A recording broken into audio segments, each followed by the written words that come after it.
Everybody.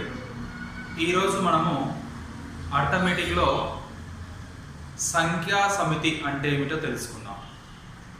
సంఖ్యా సమితి కంటే ముందు అంకె అంటే ఏమిటి, సంఖ్య అంటే ఏమిటి, ఈ సంఖ్యా సమితి అనే చాప్టర్ మనకు 6 నుండి 10వ తరగతి విద్యార్థులకు ఉపయోగపడుతుంది.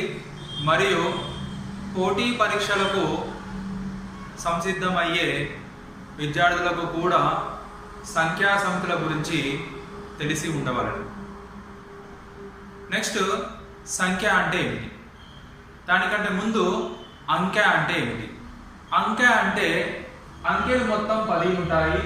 అవి 0, 1, 2, 3, 4, 5, 6, 7, 8, 9. 0, 1, 2, 3, 4, 5, 6, 7, 8, 9 లను అంకెలు అంటారు.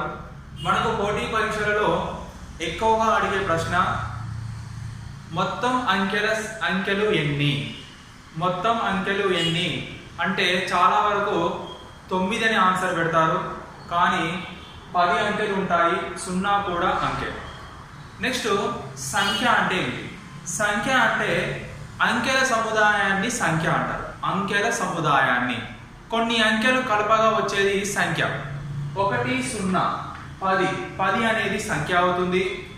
2, 1, 21, 21 అనేది కూడా సంఖ్య అవుతుంది.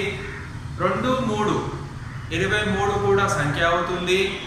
అదేవిధంగా 9, 0, 90 అనేది కూడా సంఖ్య అవుతుంది. కాబట్టి సంఖ్యలు ఎన్ని అని అడిగినప్పుడు సంఖ్యలు అనంతం అని చెప్పవలెను. అంకెలు మాత్రము 10 మాత్రమే ఉంటాయి. అదేవిధంగా సంఖ్యా సమితిలో కొన్ని రకాలు ఉంటాయి.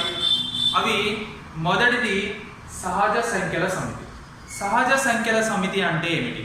సహజ సంఖ్యల సమితి అంటే మొదట లెక్కించడానికి వీలు కలిగిన సంఖ్యలను సహజ సంఖ్యలు అంటారు. లెక్కించడానికి వీలుగా అంటే 1, 2, 3, 4, 5, 6 అప్ టు అనంతంగా ఉంటాయి. 1, 2, 3, 4, 5 అనంతం, అన్డిఫైన్డ్. వీటిని సహజ సంఖ్యల సమితి అంటారు. సహజ సంఖ్యల సమితిని మీరు లెక్కించడానికి వీలుగా ఉండే సంఖ్యల సమితిని సహజ సంఖ్యల సమితి అంటారు. ఈ సహజ సంఖ్యల సమితిలో చిన్న సంఖ్య 1 అవుతుంది, పెద్ద సంఖ్య నిర్వచించలేము. ఎందుకంటే సహజ సంఖ్య సమితిలో అనంతమైన సంఖ్యలు ఉంటాయి. అందులో పెద్ద సంఖ్య ఏదో ఎవరికి తెలియదు, అందుకే దాన్ని నిర్వచించలేము. చిన్న సంఖ్య మాత్రము 1గా చెప్పవచ్చు. సహజ సంఖ్యల సమితిని క్యాపిటల్ N తో సూచిస్తారు. దేంతో సూచిస్తారు? క్యాపిటల్ N తో సూచిస్తారు. ఇది మొదటి సహజ సంఖ్యల సమితి.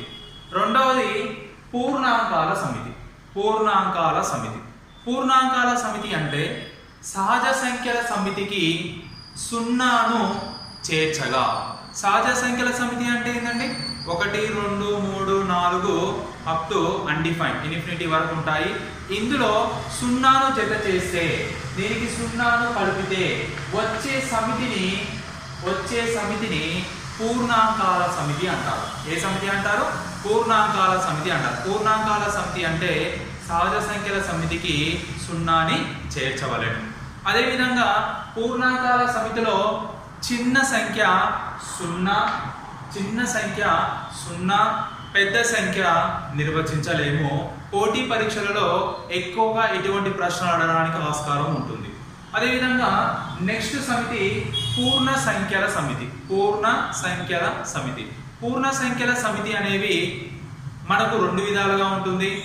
అవి ధన పూర్ణాంకాల సమితి ఉంటుంది, రుణ పూర్ణాంకాల సమితి ఉంటుంది.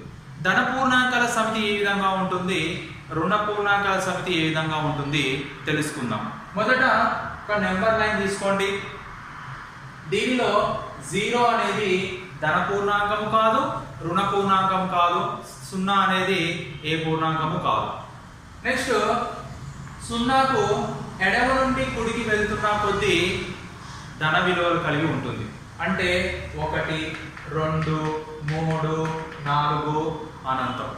అదేవిధంగా కుడి నుండి ఎడమకు వచ్చే కొలది రుణ విలువ కలిగి ఉంటుంది. రుణ విలువలు అంటే వ్యతిరేక విలువలు కలిగి ఉంటుంది. కాబట్టి వీటిని మనం రుణపూర్ణ సంఖ్యలు అంటారు, వీటిని మనము ధనపూర్ణ సంఖ్యలు అంటాం. వీటిని ఏమంటామండి? ధనపూర్ణ సంఖ్యలు, వీటిని రుణపూర్ణ సంఖ్యలు అంటారు. 0 అనేది ధనపూర్ణాంకము కాదు, రుణపూర్ణాంకము కాదు. వీటిని పూర్ణ సంఖ్యల సమితి అంటారు. పూర్ణ సంఖ్యల సమితిలో ఒకవేళ నెంబర్ లైన్ ఈ విధంగా ఉన్నప్పుడు 0 అనేది ధనపూర్ణాంకం కాదు, రుణపూర్ణాంకం కాదు. కింది నుండి పైకి వెళ్తున్న కొద్దీ ధన విలువలు కలిగి ఉంటుంది. కింది నుండి పైకి వెళ్తున్న కొద్దీ ధన విలువలు కలిగి ఉంటుంది. పై నుండి కిందికి వస్తున్న కొద్దీ రుణ విలువలు కలిగి ఉంటుంది. ఇవి మాత్రము పోటీ పరీక్షలలో చాలా ఉపయోగకరమైన 2 నియమాలు. ఒకటి ఎడమ నుండి కుడికి, కుడి నుండి ఎడమకి. రెండవది పై నుండి కిందికి, కింది నుండి పైకి. ఇవి పూర్ణాంకాల సమితి. పూర్ణాంకాల సమితిని క్యాపిటల్ Z లేదా క్యాపిటల్ I తో సూచిస్తారు. క్యాపిటల్ Z లేదా క్యాపిటల్ I తో సూచిస్తారు. పూర్ణాంకాల సమితిని W తో సూచిస్తారు, క్యాపిటల్ W తో సూచిస్తారు. ఇది పూర్ణ సంఖ్యల సమితి వివరణ. అదేవిధంగా నెక్స్ట్ అకరణీయ సంఖ్యల సమితి. అకరణీయ సంఖ్యల సమితి. అకరణీయ సంఖ్యలు అంటే ఏదైనా ఒక సంఖ్య p/q రూపంలో ఉండి q విలువ 0 కాకుంటే, ఏదైనా ఒక సంఖ్య p/q రూపంలో ఉండి q విలువ 0 కాకుండా ఉన్న సంఖ్యలను అకరణీయ సంఖ్యలు అంటారు. ఈ అకరణీయ సంఖ్యలలో ఇక్కడ ఇది భిన్న రూపంలో ఉంటుంది. దీనిని హారం అంటారు, దీన్ని లవం అంటారు, దీన్ని హారం అంటారు. హారం అనేది ఎల్లప్పుడూ 0 ఉండకూడదు. ఆ విధంగా ఉండకుండా ఉండే భిన్నాన్ని అకరణీయ సంఖ్యలు అంటారు. అకరణీయ సంఖ్యలు ఏ రూపంలో ఉంటాయండి? అకరణీయ సంఖ్యలు p/q రూపంలో ఉంటాయి. ఏ రూపంలో ఉంటాయి? p/q రూపంలో ఉంటాయి.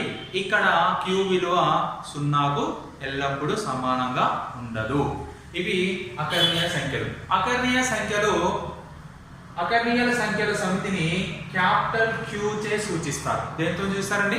క్యాపిటల్ Q చే సూచిస్తారు. దీన్ని అకరణీయ సంఖ్యల సమితి అంటారు.